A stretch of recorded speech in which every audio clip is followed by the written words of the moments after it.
Yo, what's going on, guys? Welcome back to the channel. So today we're finally covering the brand new Crystal Beast, the Advanced Crystal Beast. So pretty much to sum up, is the deck good? Because I think that's what everyone really wants to know. Honestly, you can throw up a ton of monsters which allow you to link summon and go for lots of link plays if you want to. The deck can brick pretty hard because with all the Advanced Crystal Beasts, if you don't happen to have Advanced Dark, you just lose out on the card. It doesn't destroy it, it sends it to the graveyard, therefore you can't instantly activate their effects.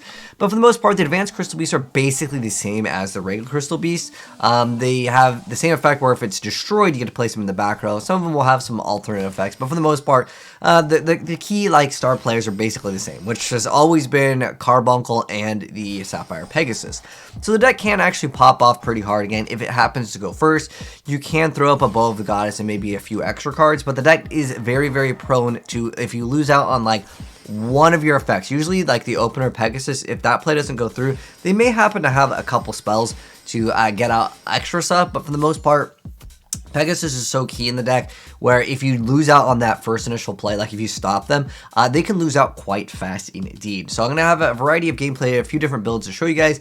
This one is up against the new Draco stuff. The first one was against Piper. I haven't seen Piper Chaos in quite some time, but nonetheless, there is a really good card in the deck that you can use, and that's Foolish Burial Goods.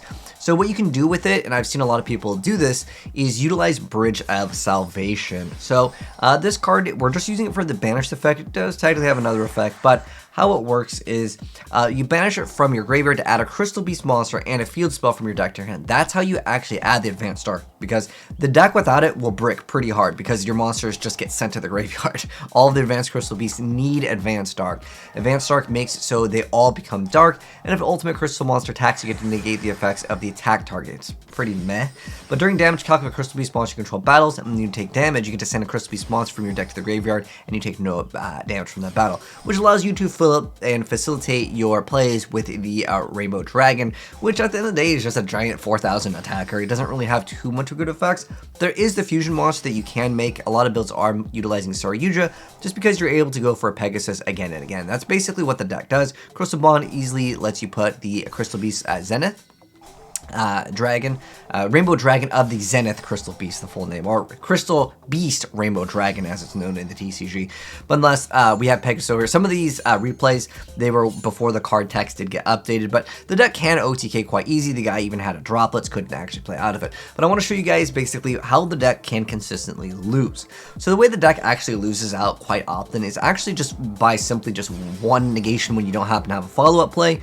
The deck cannot play into Break My Board sort of a deck, especially since evenly matched. I mean, technically, yes, you can run it in the deck because you would start off opening up with it, but a lot of times if the duel goes on, you may have a bunch of Crystal Beasts and you might not have rare value or any of the other things to get rid of your Crystal Beasts. It might not get the most value from evenly matched as an archetype, but I would say the deck is just kind of a fan favorite at the end of the day. I think it needs some better support, and I believe I will be covering it. I know just recently, literally as I was working on this video, they did actually drop out the full list. Though this Crystal Beast stuff, unless they get some new support, if you're wondering, is this an S tier? Is it going to be high tier competitive meta? I would say probably not. Unless they release something limited online that's just so god tier for them. But your opening play relies heavily off of Pegasus, and if you don't get that Pegasus play, or if you don't really get this effect, you really lose out on a lot of potential. So you have Crystal Miracle that can pop your card and then negate and destroy,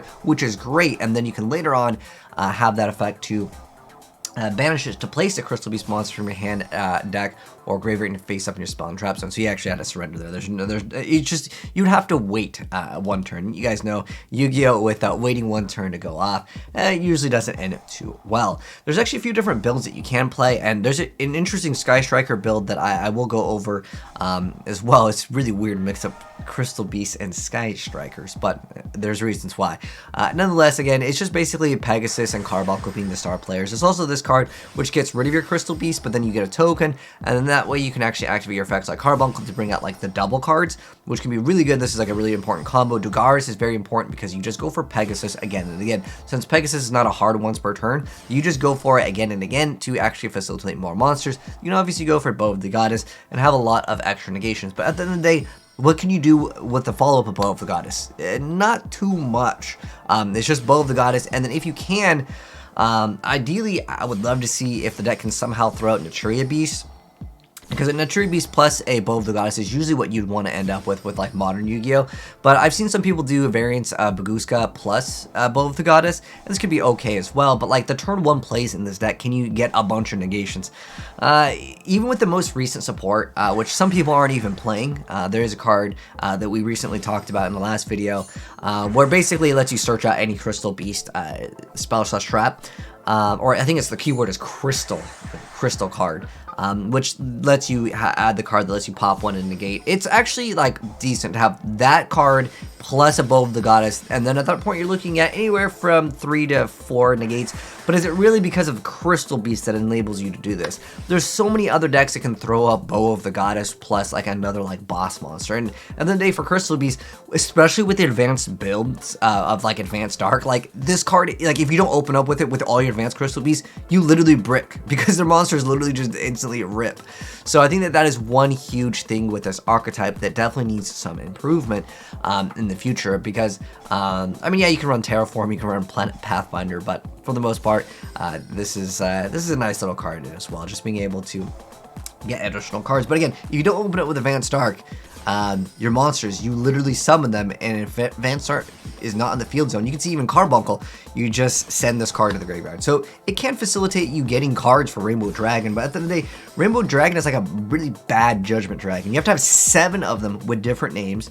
Technically, it counts the field as well, and it cannot activate the following effects to turn into Special Summon, which is like, wow, well, at that point, that's terrible. But as a quick effect, you can send all Crystal Beast monsters you control to the graveyard. It gains 1,000 attack, and then you can banish all Crystal Beast monsters from the graveyard to shuffle all cards on the field into the deck. It doesn't say all other cards, so it would even shuffle itself. Like, I just don't think that this card is kept up with the meta of Yu-Gi-Oh, right? I mean, again, Bow of the Goddess is a fantastic card. This is literally like the win condition in this play. There's also Awakening of the Crystal Lord ready to go.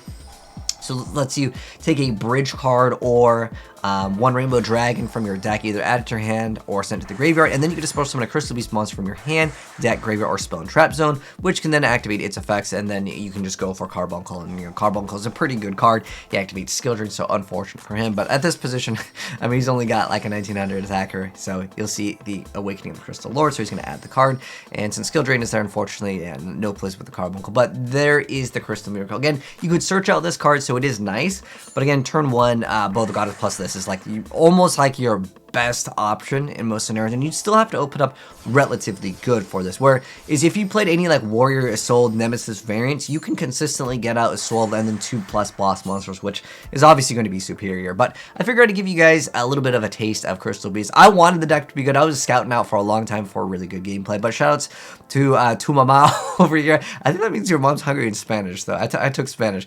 And then also a player over here. I'll give you guys a brief little deck profile for these. I'll include them also in the Discord, but I'm just going to mouse over the cards really quick. Nothing too special that I feel like I really need to mention that wasn't shown off in the gameplay. Other than, apparently people don't want to play, there is a continuous card. I mean, yeah, it searches out this card, but you still have to draw that card. I still think that card, it can be worth running, but at the end of the day, you don't actually really want your Crystal Beast monsters to linger on the field. I forgot it's a new continuous spell. Oh, is it not called Crystal? I'm gonna call it Crystal. I'm not gonna, let me see if I'm gonna type in Crystal Beast. Is this gonna, no, it's not gonna show up. It's a new continuous spell that lets you one crystal. Let me see if that, no, it's still gonna come up as that? Okay. Well, it says take 1 crystal. Anyways, it lets you search out a crystal spell/trap from your deck. Maybe it's not added in here yet, but there is one more new card, technically, that didn't get to see play. I don't think it's a bad card, but again, it just basically searches out this. But yeah, I'll mouse over the card just so you guys can get an idea on what to play. I think this is probably one of the best cards in the deck, like this, plus getting rid of the Flourishing Bridge of Salvation, just being able to add that and the field spell. Like, you need it turn 1.